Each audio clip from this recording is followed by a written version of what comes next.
Evils of the Night is a why is the Millennium Falcon on the cover? Clearly this is the Star Wars crossover we never knew existed. Evils of the Night is a 1985 sci-fi horror film from director Mardi Rustam. The movie opens in space. This spaceship looks like it was pieced together from a few different modeling kits.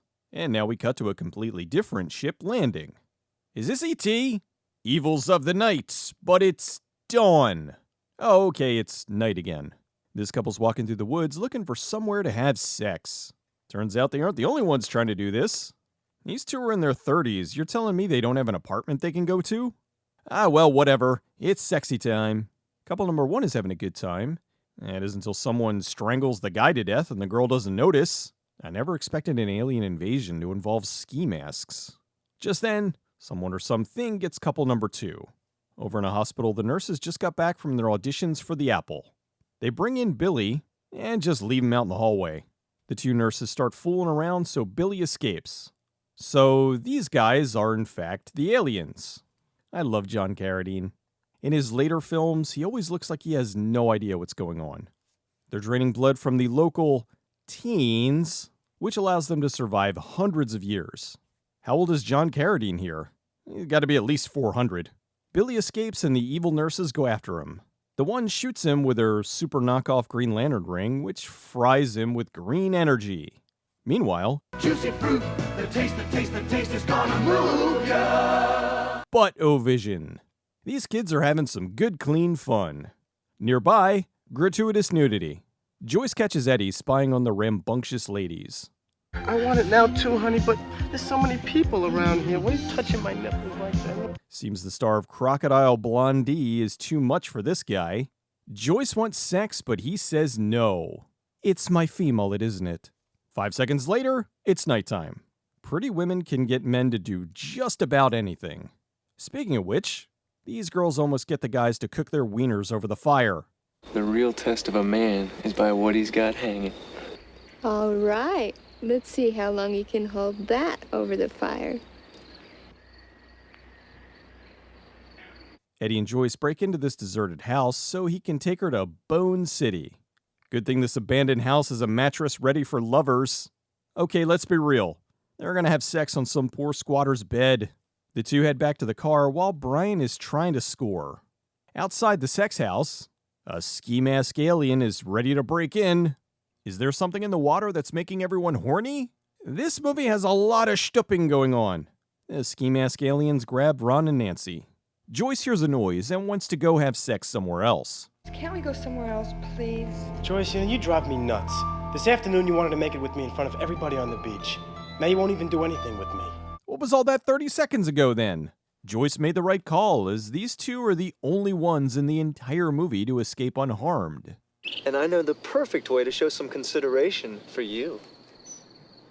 Shut up, Brian! Shut up, Brian, is this movie's... Go home, Roger! The aliens take the bodies back to their Ford pickup. I'm starting to think these aren't aliens. The guys stop at the hospital and take Nancy inside.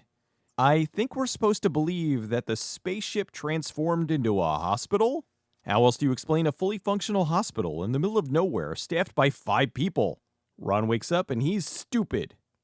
Hey, what's going on? You wake up in the back of a pickup truck and see 2 masked men. Hey guys, what's going on? They wrestle for a little while and he escapes. He doesn't get too far away, and they clock him with a 2x4. The next day, the remaining group go looking for the missing campers. Over at the Driller Killer's place, someone poured paint on this wall. See, it's really just paint. And this is Kurt and Fred. There are 2 human serial killers the aliens hired to kidnap for them. Okay, it's starting to make sense. Just then, the gang stops in to talk to the guys. Connie is just too pure for this world. Oh, hi, mister. We're looking for a couple of our friends. We don't know what happened to them. After 5 seconds of questions, that's good enough. Yeah, that's it. They went to Reno. There's nothing we can do about it now. The guys decide to go back to the beach to party. Who are all these people? This guy finds underpants. Oh, I'm adding this to my collection. He then goes to see the mechanics, who add him to their collection. Cora tells the guys she needs 10 more teenagers. For all their hard work, she pays them in Chuck E. Cheese tokens. In the hospital, Dr. Kosmar says the mechanics are indeed idiots, but they were the only ones in the area stupid enough to agree to the job. How many people did they ask? Excuse me, will you kidnap teenagers for us? Another night in the woods, and the girls are starting to have feelings towards Brian, although they still give him grief. What's the matter with me? Well, compared to them, you're a real midget. Typical. Dr. Kosmar explains that the computer told him that this was the ideal secluded college town, the perfect place to abduct young people to harvest their blood. I'm getting Night Trap vibes. The girls are tired of the mosquitoes, so they go to sleep in the car. The director really likes Connie's butt. I also think he's working through something. Connie has some unique ideas. Prince Andrew. Just him and I. On an island all alone. Running naked and making love. How does one run around and make love at the same time? Although having sex with a teenager on an island is pretty on brand for Prince Andrew. The mechanics make the easiest abduction in history. They just get in the car and drive away. That is until they stop and the girls escape. I know you've got your ski masks on, but maybe you shouldn't commit your crimes in your work clothes with your name tag clearly visible. Well, the doctor did say they were stupid. Those two idiots. Heather tries to find help, but I guess the aliens took over the whole neighborhood. I'll definitely call the police. I'll telephone them right away. Calm down. Calm down. Ha ha! Fooled you! Brian stops a car on a road, and oh, what are the odds? Hey, weren't you stranded on an island? Oh dear, I get that a lot. So the trio are now all captured. The doctor explains what's going on and why they keep losing patients. Cora checked all his elements. He was normal. I know, Dr. Sama, but those two idiots beat him up too badly. Back at the shop, how long does it take to paint one wall? Nancy wakes up and tries to sneak off. Looks like she's wearing a do-rag for underpants. Connie gets out of her ropes and tries to free the others. They hear Kurt, so she acts like she's still tied. Nancy knocks out Cora. She goes to the morgue and finds a bunch of bodies. Connie tries to fight off Kurt. She then runs for help but is locked in.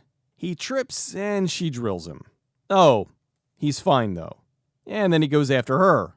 No, not Connie! Nancy finds Ron. Oh no! We were gonna get married! She leaves and finds their car. Oh no! How do doors work? Nancy hides in the back of the truck and Fred heads back to the garage. Dr. Kosmar is talking to his home planet. Or maybe he's just talking to the bees again. Heather fights off Kurt by lightly tapping him with a wrench. Oh, good grief! Didn't you learn from Connie? Hit this guy until he's dead. She goes into the other part of the garage and drops a car on him. Okay, I think that did it. Unfortunately, here comes Fred. He grabs Heather, but Nancy blows his eardrums out with an air hose. I'm pretty sure having your eardrums blown out would mess with your equilibrium. Also, it would really hurt. He chases her into the woods where she finds an axe. Swing and a miss. Fred ambushes her, and she goes to hide. Meanwhile, Turn on your hot light. the doctors are gathering the blood so they can leave. They find Cora, and oh, she's leaking antifreeze. Fred can't seem to get into the tin shed. He's got her cornered, so she's gonna get away and... Oh no. Brian finally gets free and goes to kill Fred.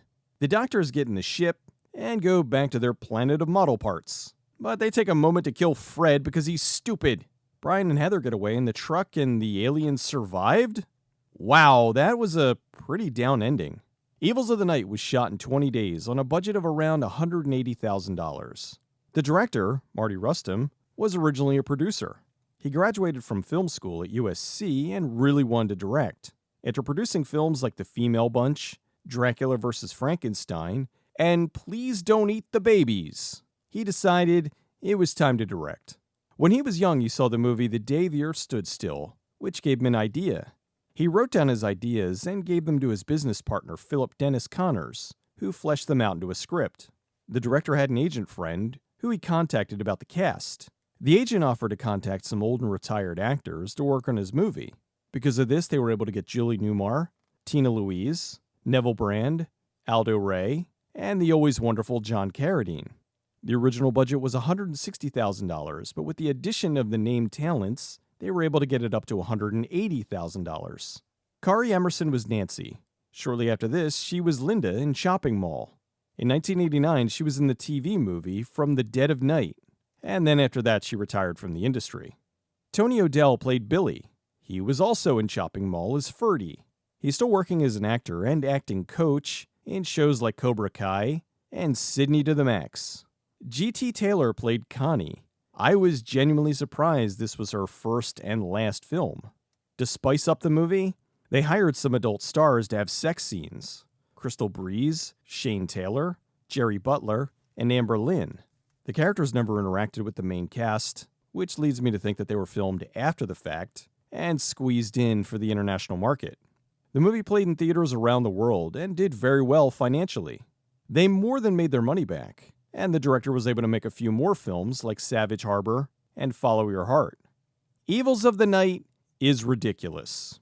It starts off kind of silly with these incompetent aliens hiring morons to kidnap college students so they can steal their blood. Then, in the final act, it just gets brutal, with most of the main cast getting killed. With Nancy, for example, she lost her fiancé, and you think she's going to get revenge, but nope, hacked to pieces. I kind of respect the director for going for it. Beyond that, the aliens escape, and they end up killing Fred. Oh, and I still have no idea why this is on the poster art.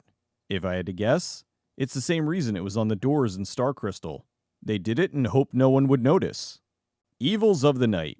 It's a weird, surprisingly vicious sci-fi horror film with some classic actors, gratuitous nudity, and a toy spaceship being piloted by John Carradine.